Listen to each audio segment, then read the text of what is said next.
Donald Trump has walked out of his own defamation trial in New York in the middle of closing arguments.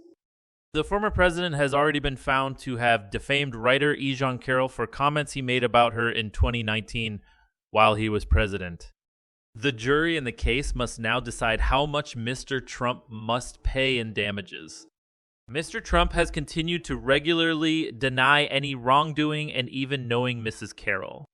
On Friday, he left court during closing arguments by Ms. Carroll's lawyer, who said Mr. Trump was a liar who thought rules did not apply to him. Prior to his departure, Mr. Trump was seen shaking his head as lawyer Roberta Kaplan repeatedly brought up that Mr. Trump had sexually assaulted Mrs. Carroll. Mr. Trump was found liable for the sexual assault in a separate civil trial last year.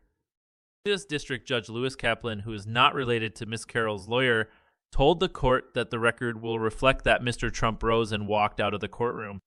During Mrs. Kaplan's closing arguments, she told the court that Mrs. Carroll's reputation had been severely harmed by the former president's comments denying he sexually assaulted her. This case is also about punishing Donald Trump, Ms. Kaplan said, adding, "This trial is about getting him to stop once and for all." He said that Mr. Trump had continued to defame Mrs. Carroll even as this trial was ongoing. A civil trial last year found that Mr. Trump had sexually assaulted Mrs. Carroll, a magazine columnist, in a New York department store in the 1990s.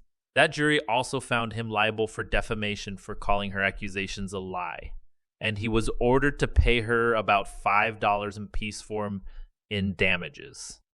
In this case, which is focused on different defamatory comments, Mrs. Carroll's lawyers are asking for $24 in Pusat emailers in damages, made up of $12 for reputational damages and $12 for emotional damages. This is more money than asked for in the first trial because Mrs. Carroll argues his comments as a sitting president hurt her more. The jury are also being asked to consider any punitive damages.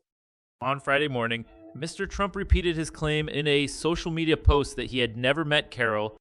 "I don't even know who this woman is. I have no idea who she is or where she came from. This is another scam. It's a political witch hunt," Mr. Trump said on his Truth social media platform. In her closing arguments on Friday, Mr. Trump's lawyer, Alina Habba, argued the jury should award Mrs. Carroll no damages, saying her arguments have more holes than Swiss cheese.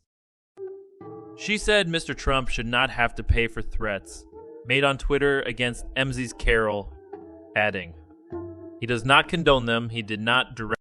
Mrs. Carroll's lawyers previously told the court that Mr. Trump's statements unleashed a torrent of death threats, rape threats, and online vitriol towards her. Mrs. Habba told the court that Mrs. Carroll was happy to have the fame, claiming Mrs. Carroll now makes more money than she did in 2019 when the defamatory comments were made. Well, she also sought to portray Mrs. Carroll as a scandalous character.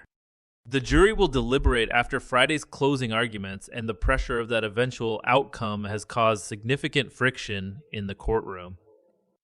Before starting her final arguments, Mrs. Habba tried to introduce social media tweets that were not already in evidence, but the judge would not allow it. After a fiery back and forth, Judge Kaplan said, "Mrs. Habba, you are on the verge of spending some time in the lockup. Now sit down."